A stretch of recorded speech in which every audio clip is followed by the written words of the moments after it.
ακόμη θα έπρεπε να σταματήσει για να παρέχει προτεραιότητα στο αυτοκίνητο το οποίο κινείται σε εθνική οδό, στην προκειμένη περίπτωση θα συνεχίσει την πορεία του γιατί ο τροχονόμος του δίνει το δικαίωμα να συνεχίσει.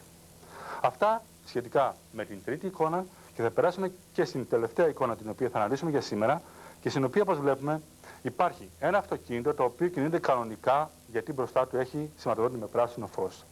Στρίβοντας όμως τη διαδρομή που βλέπουμε, μπροστά του έχει μία διάβαση πεζών και στην οποία, όπως βλέπουμε, υπάρχουν κάποιοι πεζοί οι οποίοι διασχίζουν τη διάβαση αυτή. Θα έχει λοιπόν ο οδηγός του αυτοκινήτου υποχρέωση να σταματήσει πριν από τη διάβαση, να περιμένει να περάσουν οι πεζοί και συνεχεία να συνεχίσει την πορεία του. Αυτό το διευκρινίζω γιατί είπαμε παλιότερα ότι οι πεζοί έχουν πάντα προτεραιότητα, ειδικά όταν κινούνται μέσα σε διαβάσεις. Αυτό το τονίζω γιατί πρόσφατα συνάντησα μια παρόμοια περίπτωση έξω στον δρόμο, δηλαδή ο οδηγός ενός αυτοκινήτου πήγε να στρίψει ενώ είχε σηματοδότη με πράσινο φως και στη στροφή επάνω συνάντησε ένα πεζό ο οποίος ήταν μέσα στις διαβάσεις και διαμαρτυρήθηκε ο οδηγός του αυτοκινήτου γιατί ο πεζός του έκοβε το δρόμο. Αυτό ήταν λάθος. Γιατί είπαμε προηγουμένως ότι έστω και αν έχουν τα αυτοκίνητα πράσινο φως θα πρέπει να σταματήσουν, να περιμένουν να περάσουν οι πεζοί οι οποίοι έχουν πάντα προτεραιότητα και εν συνεχεία να συνεχίσουν την πορεία τους. Αυτά σχετικά με την τελευταία εικόνα την οποία είχαμε να αναλύσουμε και σήμερα και θα επανέλθουμε την ερχόμενη εβδομάδα με την ανάλυση κάποιων άλλων σημάτων του κώδικα οδικής κυκλοφορίας και κάποιων εικόνων που, όπως είπαμε, συναντάμε στην καθημερινή μας οδήγηση. Αυτά για σήμερα. Ευχαριστώ.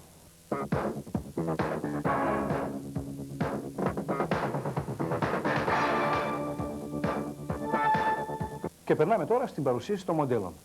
Θα δείτε τώρα αμέσως το Renault 21 TXI. Το Renault 21 είναι το μεσαίο μεγάλο αυτοκίνητο της γαλλικής φίρμας που κατασκευάστηκε για να ικανοποιήσει τις οικογενειακές απαιτήσεις. Παρά την κάποια ηλικία του, το 21 δεν λέει να το βάλει κάτω, κρατώντας μάλιστα μια αξιοζήλευτη θέση στις πωλήσεις της γαλλικής αγοράς. Πριν ένα χρόνο, αφού υπέστη ένα lifting μέσα και έξω, τώρα διατίθεται εκτός των γνωστών εκδόσεων και στην έκδοση TXI με το δίλητρο 12β κινητήρα, το μοντέλο που σήμερα σας παρουσιάζουμε. Εξωτερικά, το Renault 21 φανερώνει μια αυστηρή αρμονία με τις ίσχες γραμμές και την πίσω αεροτομή, η οποία δηλώνει το σπορ χαρακτήρα του αυτοκινήτου, που κατά τα άλλα το σχήμα του είναι καθαρά μιας οικογενειακής λιμουζίνας. Στο εσωτερικό η ποιότητα είναι πιο εκδηλωτική. Το ύφασμα που ντύνει το σαλόνι είναι σοφά διαλεγμένο με χρώματα που ταιριάζουν στο πρεστίζ του μοντέλου. Οι χώροι του 21 είναι από τους μεγαλύτερους που μπορεί να βρει κάποιος σε ένα αυτοκίνητο. Οι επιβάτες κάθονται με άνεση και οι αποσκευές τους χωρούν χωρίς πρόβλημα στο μεγάλο πορ μπαγκάζ, το οποίο γίνεται ακόμη μεγαλύτερο όταν πέφτει η διαιρούμενη πλάτη του πίσω καθίσματος. Το ταμπλό του TXI είναι πλούσιο από ευανάγνωστα όργανα και το τιμόνι τύπου σπορ, το οποίο δεν ρυθμίζεται. Ρυθμίζεται όμως κατά ύψος το κάθισμα του οδηγού, που μαζί με τη σωστή θέση των πεντάλ δίνουν μια πολύ καλή θέση οδήγησης. Υπάρχουν ακόμη κεντρικό κλείδωμα θυρών, ηλεκτρικά παράθυρα, ζώνες ασφαλείας ρυθμιζόμενες σε ύψος, δεξιός εξωτερικός καθρέφτης, ζάντες ελαφρού κράματος με ελαστικά χαμηλού προφίλ, καθώς και σύστημα ABS στα φρένα του. Κάτω από το καπό ζει ένας κινητήρας 1995 κυβικών εκατοστών καταλυτικός με 12 βαλβίδες και με ένα κεντροφόρο επικεφαλής, ο οποίος αποδίδει 136 ύπους στις 6.000 στροφές ανά λεπτό, με μεγίστη ροπή 17,7 χιλιογραμμόμετρα στις 4.300 στροφές ανά λεπτό. Η επιτάχυση από 0 στα 100 χιλιόμετρα την ώρα είναι 9,8 δευτερόλεπτα και η τελική ταχύτητα φτάνει τα 204 χιλιόμετρα την ώρα. Η άνεση είναι το πρώτο στοιχείο που διακρίνει κανείς από το Renault 21 TXI. Στο δρόμο οι αναρτήσεις απορροφούν τις εδαφικές ανομαλίες και ο κινητήρας είναι εντυπωσιακά αθόρυβος. Το ταξίδι είναι μια πραγματική απόλαυση που σε συνδυασμό με τις επιδόσεις του συγκεκριμένου μοντέλου ικανοποιούν όλες τις απαιτήσεις. Το υδραυλικό τιμόνι ακολουθεί με ακρίβεια τις γραμμές επιλογής του οδηγού. Οι 136 ύποι είναι ικανοί να κινήσουν το βαρύ αμάξωμα που φτάνει τα 1140 κιλά. Τα φρένα είναι αυτά που πρέπει και με το σύστημα ABS γίνονται ακόμη πιο ασφαλή. Στις στροφές και όταν κανείς κινηθεί πολύ γρήγορα, το 21 υποστρέφει ελαφρά, αλλά χάρη στο άριστο τιμόνι του το αυτοκίνητο ελέγχεται πλήρως. Συμπερασματικά, το Renault 21 TXI είναι ένα ξεχωριστό μοντέλο της Renault που κατασκευάστηκε για να παίξει ένα δύσκολο ρόλο στην αγορά και που σίγουρα θα τα καταφέρει. Είναι ένα αυτοκίνητο για αυτούς που θέλουν να συνδυάσουν τις σπορ επιδόσεις παράλληλα με την οικογενειακή χρήση. Σκοτίδας. Θέλετε αυτοκίνητο? Μη σκοτίζεστε. Αυτοκίνητα Σκοτίδας. Αυτοκίνητα καινούρια και μεταχειρισμένα. Αγορές, πωλήσεις, ανταλλαγές. Ανδριανουπόλεως 40. Καλαμαριά. Προσέξτε, τα νέα τηλέφωνα είναι 447-510 και 430-783. Αυτοκίνητα Σκοτίδας. Εγγύηση στο όνομα. Το επόμενο θέμα μας είναι το τι επικρατεί στη Διεύθυνση Συγκοινωνιών του νομού Θεσσαλονίκης. Όλοι λίγο πολύ έχετε επισκεφτεί τη Διεύθυνση Συγκοινωνιών για κάποιο αυτοκινητικό σας θέμα. Αυτό που διαπιστώνει κανείς είναι η μεγάλη γραφειοκρατία και η καθυστέρηση διεκπεραίωσης των υποθέσεων, με αποτέλεσμα την αγανάκτηση των πολιτών, οι οποίοι ξοδεύουν χρόνο και χρήμα προκειμένου να τακτοποιήσουν το θέμα τους. Στις υπόλοιπες χώρες της Ευρώπης, οι ανάλογες υπηρεσίες λειτουργούν με αστραπιαίους ρυθμούς. Οι αρμόδιοι εδώ ισχυρίζονται ότι η ταλαιπωρία αυτή οφείλεται στην έλλειψη του προσωπικού. Ο κόσμος εδώ τι λέει? Ας παρακολουθήσουμε το σχετικό ρεπορτάζ. Καφεδάκια πίνουν, τυρόπιτες τρώνε, κατά τα άλλα εξυπηρετούμαστε. Μια εβδομάδα ταλαιπωριόμαστε. Δεν μπορούμε να... Δεν έχει προσωπικό. Προσωπικό δεν έχει. Δεν έχει προσωπικό ή δεν εξυπηρετεί.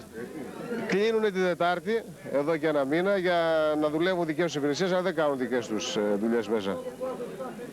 Από τις 10 η ώρα αρχίσατε να εξυπηρετήσετε? Από τις 10, αλλά 10.30 ανοίγουν, στις 12.30 κλείνουν, πού να εξυπηρετηθούμε. Δεν είναι υπόθεση που τραβάει μέρες, αλλά ό,τι και να είναι, βλέπετε την κατάσταση μόνο σας. Υπάρχει αρκετός συνοστισμός, δεν υπάρχει εξυπηρέτηση. Από τι ώρα περιμένετε εδώ? Από τις 8 η ώρα το πρωί. Μας στέλνουν στην πόρτα και εκεί πληρώνουμε 50.000 και δεν ξέρουμε γιατί τις δίνουμε αυτές. Μας παίρνουν τα χαρτιά και τα ετοιμάζουν αυτή τα χαρτιά. Τελικά ερχόμαστε εδώ στα γραφεία και ξαναταλαιπωρούμαστε. Εσείς έχετε πάρει πινακίδες? Ακόμα δεν πήραμε. Έδωσαμε εκεί 50.000 για να μας κάνουν τα χαρτιά στην πόρτα αυτοί οι τρεις κύριοι που είναι. Και ερχόμαστε εδώ, ξαναταλαιπωρούμαστε τώρα. Δεν πήραμε ούτε πινακίδες. Υπογράφετε απόδειξη για αυτές τις 50.000? Όχι, τίποτε. Ούτε αποδείξεις, ούτε τίποτε δεν μας δίνουν. Παίρνουμε τηλέφωνο μόνο στο σπίτι του μετά και μας λέει πότε να έρθουμε εδώ πέρα. Μας είπαν για 13 του μηνός να έρθουμε, ερχόμαστε εδώ πέρα και οι πινακίδες δεν είναι έτοιμες. Τις 50.000 τις πήρε ο κύριος από εκεί. Επιτρέπετε να ανοίγουν η ώρα 10. Η ώρα 10 επιτρέπεται με τόση οχλαγωγία από εκεί εδώ πέρα μέσα. Είπαν η ώρα 8 που σας ανοίγουν, αλλά δυστυχώς όμως η ώρα 10 ανοίξανε και όταν έρχεται η ώρα για να έρθουν για το μηχανολογικό είναι τρέλα, δεν εξυπηρετόμαστε.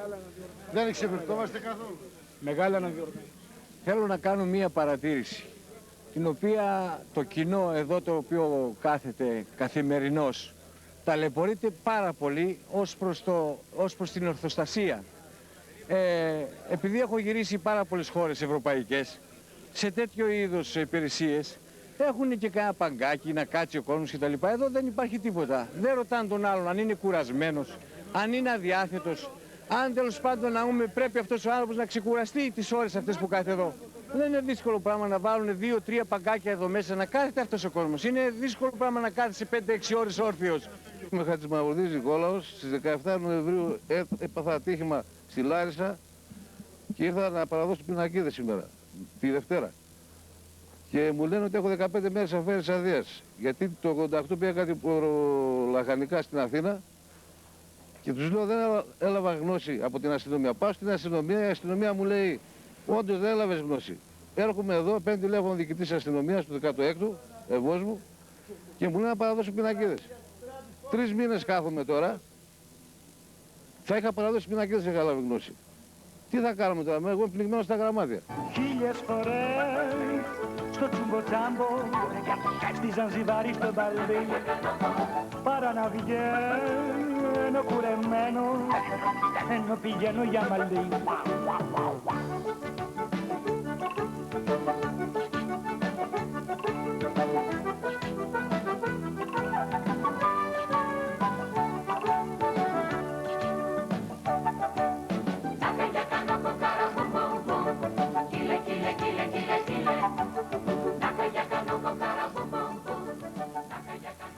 Παρακολουθήστε τώρα έναν παλιό αλλά εντυπωσιακό αγώνα του Παγκοσμίου Πρωταθλήματος. Η Πορτογαλία σημαδεύει τον τεμπούτο του Μάρκο Άλεν το 1989. Η Λάντσα προσβλέπει στον υπτάμενο Τσιλανδό για να προσθέσει και το έκτο πορτογαλικό ράλι στα τρόπαιά της. Η πίστα του Εστορίλ φιλοξενεί το σούπερ ξεκίνημα και οι γρηγορότεροι χρόνοι μοιράζονται μεταξύ του Άλεν και Αριόλ.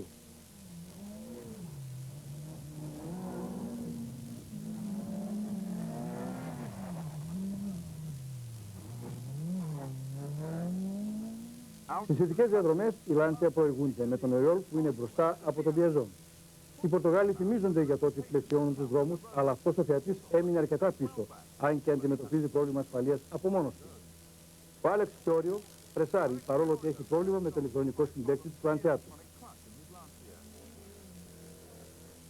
Είναι ένα απογοητευτικό ράλι για την ομάδα της Toyota. Ο Μάρκο Άλεν και οι σύντροφοί του με τις Λάντσια παλεύουν με προβλήματα των φρένων τους. Οι συνθήκες είναι πολύ άσχημες, καθώς το ράλι κινείται προς την κεντρική Πορτογαλία. Αλλά υπάρχει αρκετή δράση για να εντυπωσιάσει όσους περιμένουν, καθώς ο καιρός βελτιώνεται. Ο Σάινθ βγαίνει εκτός αγώνα, καθώς και οι υπόλοιπες Toyota αφήνονται στη Λάντσια άλλη μια φορά τις θέσεις 1, 2, 3, καθοδηγούμενοι από τον Πιαζόν που ήδη προβλέπει να διατηρήσει τον τίτλο του.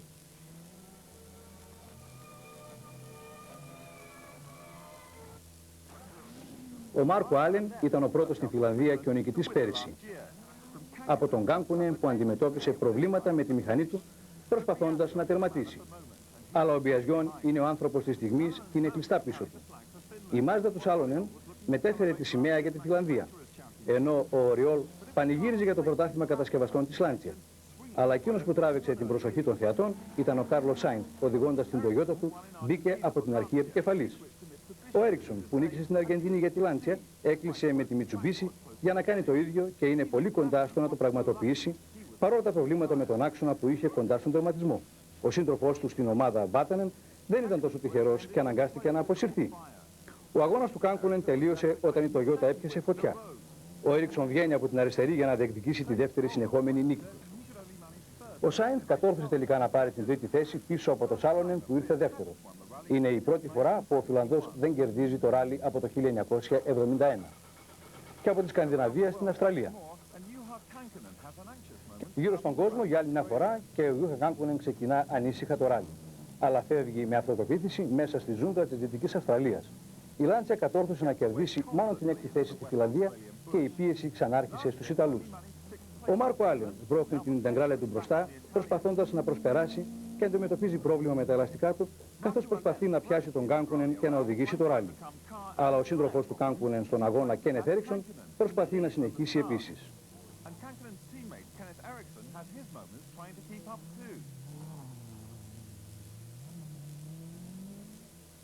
Ο Άλεξ Φιόριο βγάζει τα δυνατά του, αλλά αυτή τη φορά η ομάδα της Λάντσια είναι καθαρά εκτός παιχνιδιού.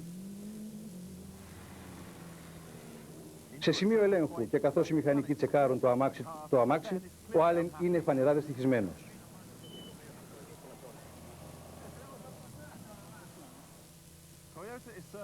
Το σημείο ελέγχου της Toyota είναι λίγο πιο κάτω, όπου ο Κάνκουνεν είναι ευχαριστημένος. Οδηγώντας σε τέτοιο ρυθμό, ο Κάνκουνεν δείχνει να ευχαριστιέται μέσα στη ζούγκλα.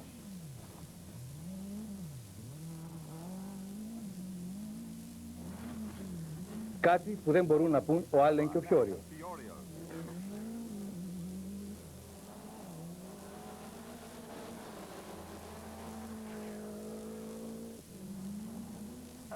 Ο Έριξον πιάνει το ρυθμό των Αυστραλέζικων δρόμων και ο Μάλκομ Γουίλσον από τη Βρετανία βρίσκεται στην αξιόλογη έκτη θέση, οδηγώντας το άστρα της Βοξόλ.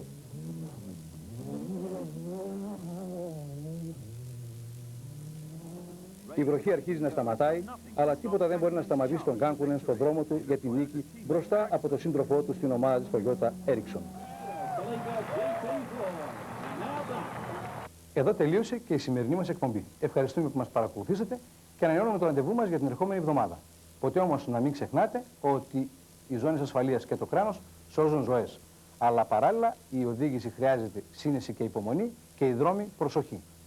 Καλά να περάσετε και θα τα ξαναπούμε την ερχόμενη εβδομάδα. Γεια χαρά σας.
σκοτίδας. Θέλετε αυτοκίνητο? Μη σκοτίζεστε. Αυτοκίνητα Σκοτίδας. Αυτοκίνητα καινούρια και μεταχειρισμένα. Αγορές, πωλήσεις, ανταλλαγές. Αντριανουπόλεως 40, Καλαμαριά. Προσέξτε, τα νέα τηλέφωνα είναι 447 510 και 430 783. Αυτοκίνητα Σκοτίδας. Εγγύηση στο όνομα.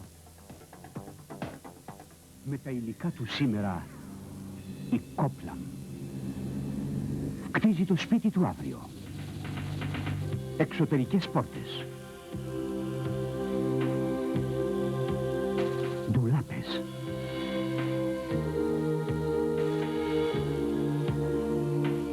εσωτερικές πόρτες, κουζίνες,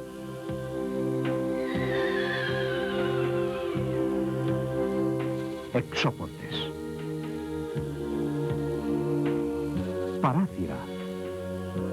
Κόπλα προσθέτει αξία στο χώρο σας. Είναι μοναδικό το νέο Μόρις. Με βολεύει. 40 πιάτα, 12 ποτήρια, με χειροπύρουνα, ακόμη και τις κατσαρόλες μου βλένει. Είναι Μόρις. Νέο πλυντήριο πιάτων Μόρις. Ασύγκριτο και μοναδικό.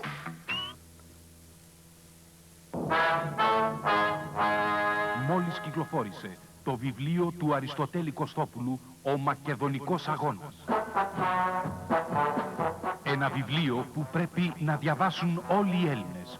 Έκδοση Μαλλιάρης Παιδεία, με αγάπη για τη Μακεδονία μας. Ο Μακεδονικός Αγώνας. Ζητήστε το σήμερα.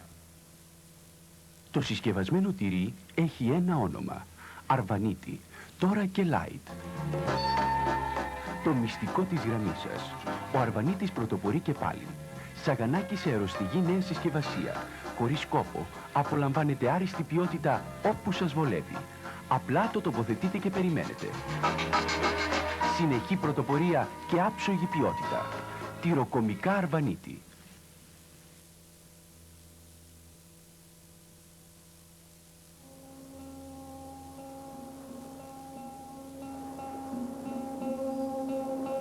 They're the greatest land animals on our planet. This is an Asian elephant, Elephas maximus, familiar to most of us as the great animal that performs tricks in a circus. Sadly, this may soon become one of its last functions. Asian or African, the story is the same. We're looking at the last of the greatest.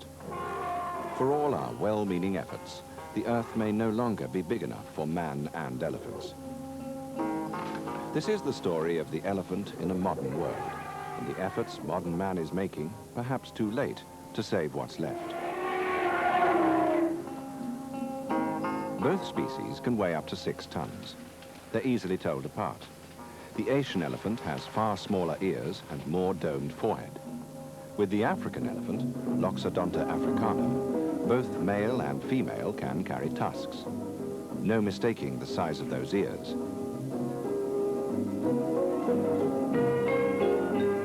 With the Asian elephant, only the bulls have tusks. With the African elephant, you seldom see tusks much bigger than this, due to ivory hunting.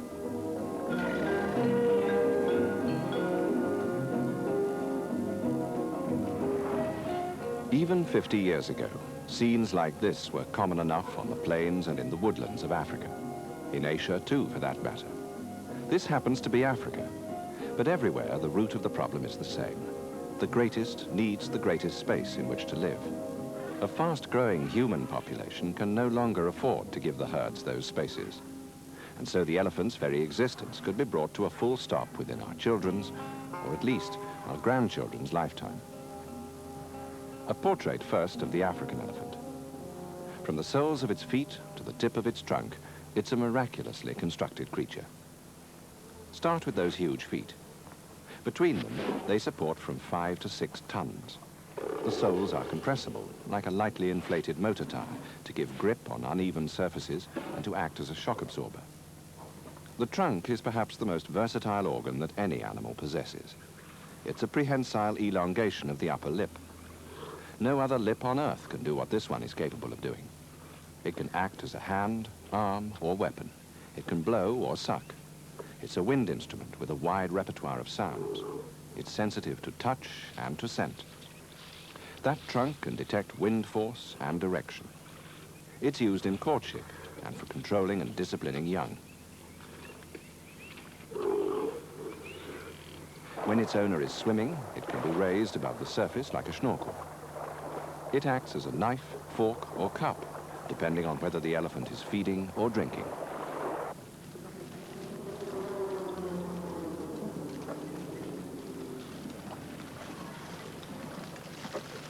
Here, the trunk is raised to detect scent. Think of the power needed to lift those hundreds of pounds of muscular tissue. There at the tip are the two finger-like extremities with which it can pick up an object as small as a single peanut. The Asiatic elephant, incidentally, has only one of these prehensile fingers. Even an elephant needs a little support for all that weight some of the time. The trunk is the only nose on Earth that can not only help itself to food, but shovel it into the mouth. Trunks are used in greeting. Rather as we shake hands, elephants put the tips of their trunks into each other's mouths. As a drinking straw, the trunk is unrivaled, both for power of suction and capacity. A big bull like this needs between 20 and 50 gallons a day. Put it another way, around half a dozen good trunkfuls. When water's in short supply, the trunk is often used in conjunction with a forefoot to dig for a drink beneath the bed of a dried-up river.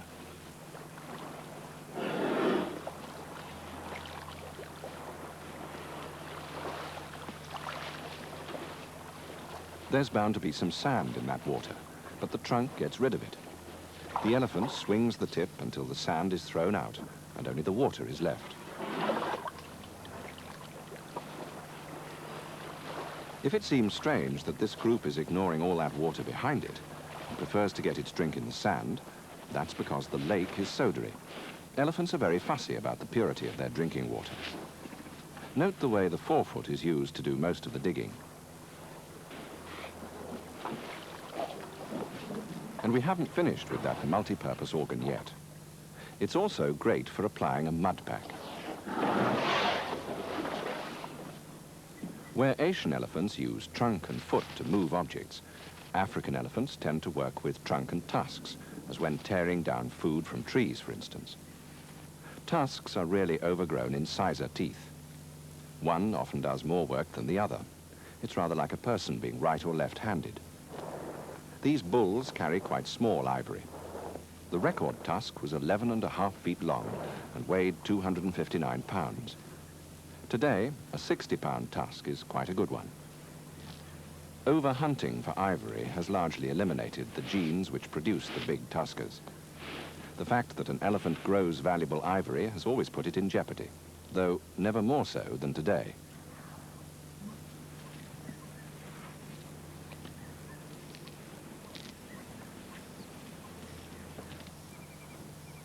There are other, less essential parts of the elephant's anatomy from which poachers can make money. The hairs on the end of the tail are greatly in demand for elephant hair bracelets.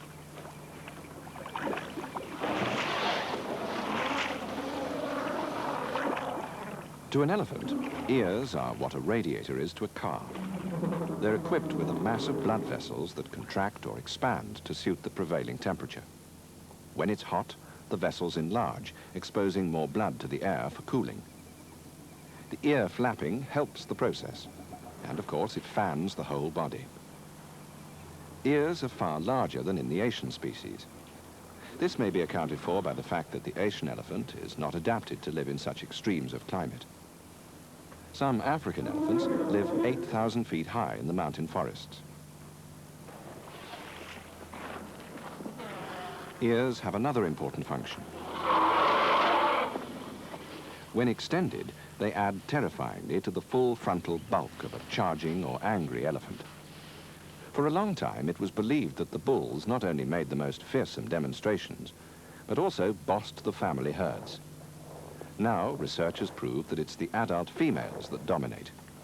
Elephant society is a matriarchal one. Calves take a long time to grow up. so care of the young takes a high priority. This cow, you can usually tell cows by their more angular foreheads, has a teenage calf and a month-old baby with her. Elephant children suckle until they're 2 years old. They use the mouth and not the trunk to get their mother's milk. Later on, that older calf will be expected to help look after the group's small babies. Here's a matriarch standing tall above her sisters, cousins and aunts. They'll all be closely related. She leads the group and warns them of danger. The very small babies are kept well under control and usually in the center of the herd. Elephant babies are extremely playful and have to be restrained from wandering off. This one's only weeks old. Although it's still nursing, it learns to play with food plants, perhaps in imitation of its mother. Though African elephant cows carry tusks, they're usually thinner than the bulls.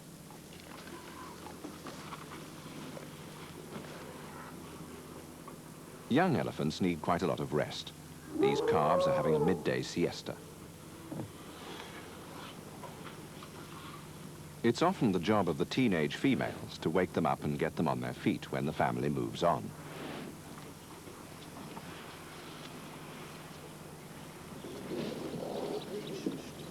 This matriarch has crossed tusks. There's certainly no handicap to her, and make her seem even more intimidating as she supervises and stands guard over what turns out to be a family bathing party, apparently arranged largely for the benefit of the young.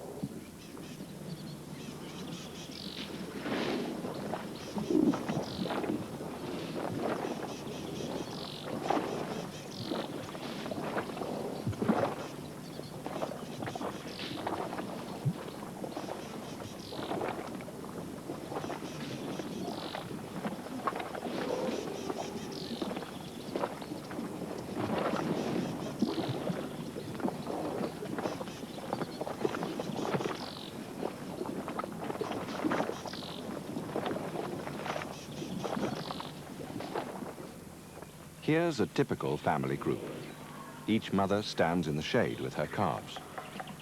All the adults are females, and they're all closely related to each other. This matriarchal society has evolved to give calves maximum protection for as long as possible. After all, they take roughly the same time as we do to grow up. On the right flank is the formidable female in charge of the whole group. A little way off, we come at last to a male, a teenager, learning the hard lesson that he soon won't be welcome in the family circle. Matriarchal concern for safety is vividly demonstrated when the senior cows sense a threat, particularly to their calves. They form a furious defensive circle. It's extremely intimidating.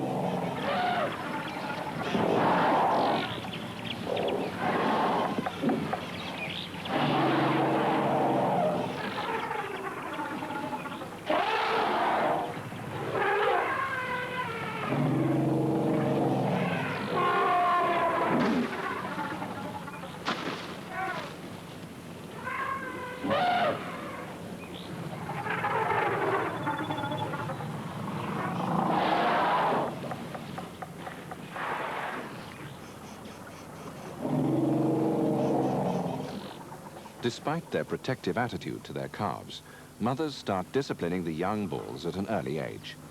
A mother tells a young bull he's definitely not wanted at her drinking place. As they grow up, the young males start to flex their muscles at any target that offers, like this inoffensive herd of impala.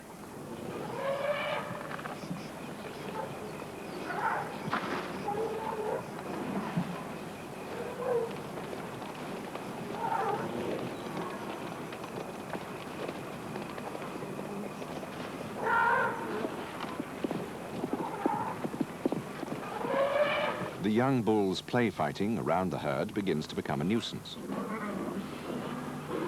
Here, the youngest of the three decides to stir things up and gets chased off.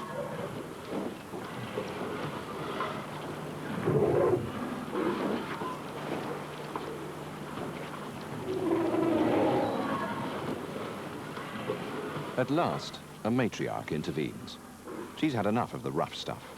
Her calf places his trunk in her mouth as a gesture of appeasement.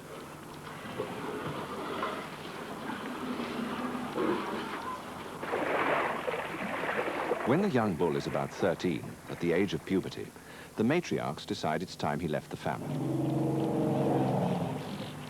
Here's the driving out process in action. A matriarch turns on a bull and persuades him he's not wanted. A series of such attacks gradually drives him further away, though he'll stay within half a mile of the family for several years. Eviction serves another purpose. It reduces the chance of inbreeding. So they eventually become loners, or form up into small male groups where they can try their strength against each other in play fights.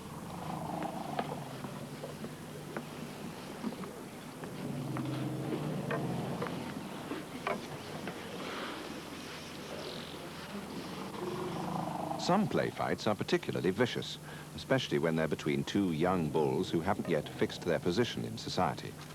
The clash of ivory can often be heard far off.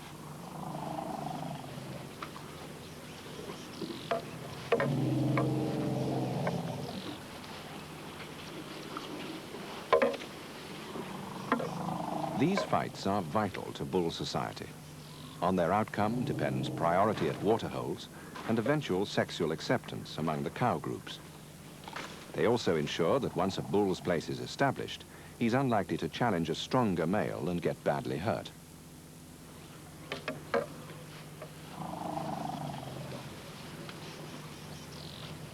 And when they become fully adult, bulls often go around in small bachelor groups, living quite peacefully together and wandering off from time to join a female herd when a cow is in season.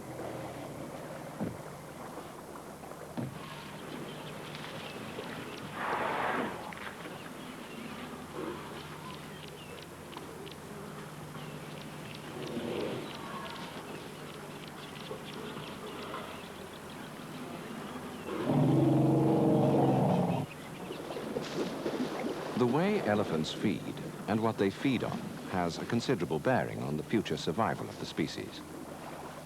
Like most successful large land animals, they're entirely vegetarian. This one is feeding on waterweed. It's tempting to think of them as eating anything green that comes their way, but it's by no means true. They have distinct preferences. But changes in Africa, largely man-made, have changed their eating habits, often to their own disadvantage.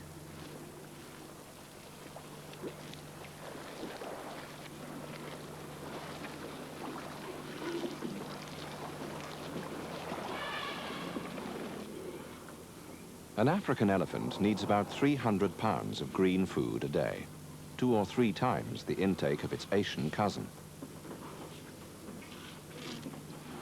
See how that delicate instrument, the trunk, can crop grass as easily as it can dismantle a tree.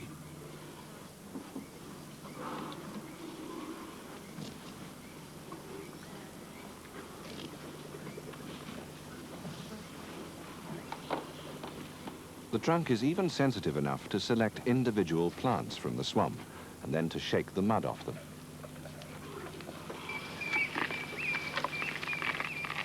Trees such as acacia feature high on the elephant's diet sheet. Unfortunately, elephants devastate great areas of woodland. They ring bark or push over mature trees. They uproot or destroy young ones before they can grow to regenerate Africa's dwindling forests. The forests are all essential to both animals and man. Without them, erosion will accelerate. Without trees, other species of animals will disappear. And here we come to the heart of the African elephant problem. Confined and protected inside national parks, no matter how large, the elephants are destroying the forests at an increasing rate.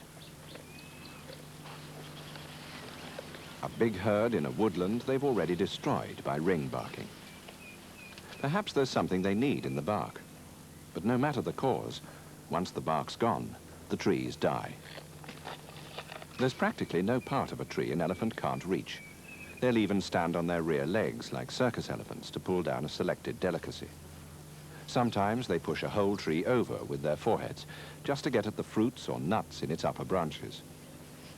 50 years ago, there were enough trees to stand the wear and tear. Now, elephants are bad news for forests everywhere.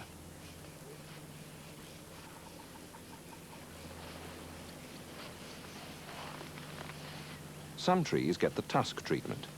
This acacia is being gouged at the base so that its bark can be stripped off and eaten. It may well die as a result.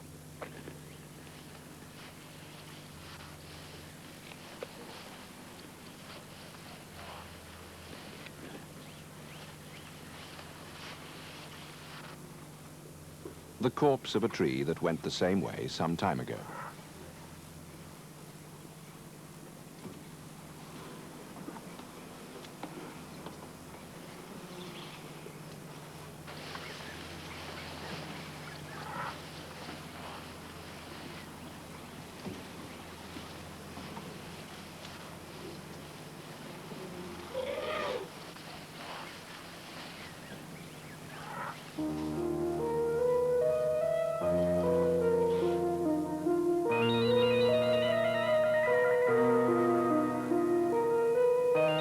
A series of woodland scenes from parts of Africa, ranging from Kenya to Zambia.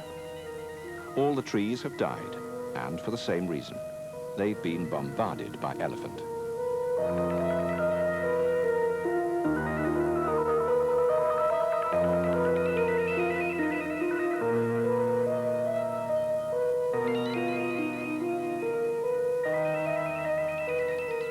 And here's the even more serious part of the elephant problem that applies perhaps more in Asia than it does in Africa. Elephants need to migrate over great distances to follow the changing seasonal availability of food and water. For thousands of years, they've always done this, in vast herds like this one. Now we've hemmed them in with roads, railways, towns, villages and farms. As compensation, we've allotted them national parks and reserves. It's our only possible solution, but it's not enough. The consequences we've just seen. Confined within these spaces, they're destroying the land we've been gracious enough to allot them. That's why the question has to be asked. Does the elephant in Africa, and perhaps even more in Asia, have any future, except in small, controlled communities?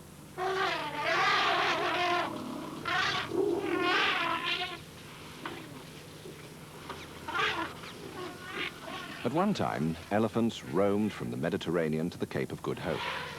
100 years ago, they existed in tens of millions. There are today about 1 1/3 million left. That sounds a lot of elephants, but their numbers are shrinking fast, though the space available to them is shrinking even faster. Small pockets of elephants will, with luck, continue to exist inside national parks. Though, look what happened in the national parks of Uganda under Idi Amin. There's hardly an elephant left. They can only become a shadow of their former greatness. The great herds of Africa really have nowhere to go.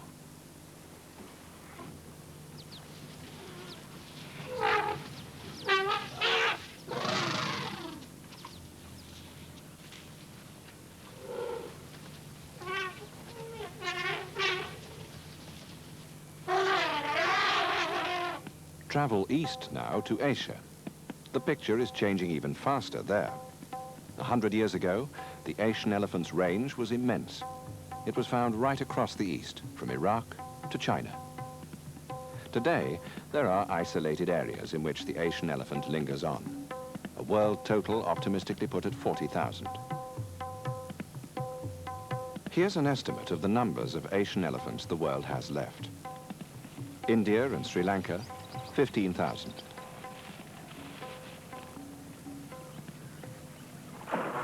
The mainland of Southeast Asia, 19,000. The islands of Southeast Asia, 6,000.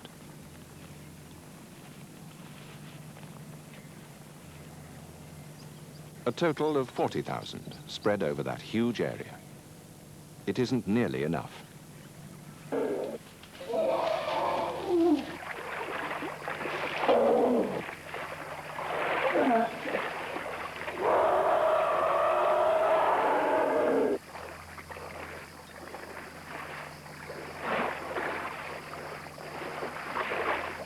The question is often asked, why is it always the Asian elephant that's taken out of the wild to put to work for man?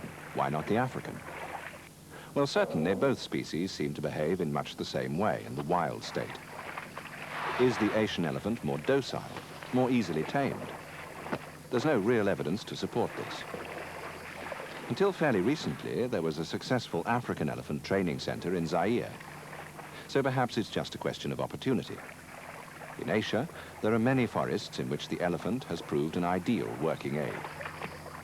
Religious and ceremonial life is more formal and developed than in Africa, and the elephant makes an ideally impressive addition to state or religious occasions. Nevertheless, the impression lingers on that the Asian elephant is more easily tamed. Certainly, it's been working for man for at least 2,000 years.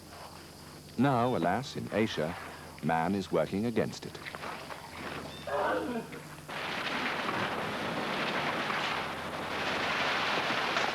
Wherever it still exists, the Asian elephant is in direct conflict with the spreading human population. Man cuts down its forest home. Confined in smaller and smaller areas, the elephant has no choice but to wreck man's forests and crops. These scenes could have been filmed almost anywhere in Asia. Forest is being cleared by the quickest possible method. And after the fire has gone out, bare, desolate earth remains that may produce crops for a few years. The need to feed Asia's enormous population is, of course, paramount, but all too often the destruction of forest is unplanned. As a result, erosion sets in. Dams, intended to irrigate the newly cleared land, silt up within a few years. Even the climate can be changed by wholesale destruction of forest. The elephants are the incidental victims. Elephants not only require a great deal of food, but they also need a very large natural supermarket in which to shop. For instance, in the dry season, the leaves wither and fall in a deciduous forest like this. So the elephants move, or rather used to move, to an evergreen forest or an area of grassland. Now, there's no longer room to do this.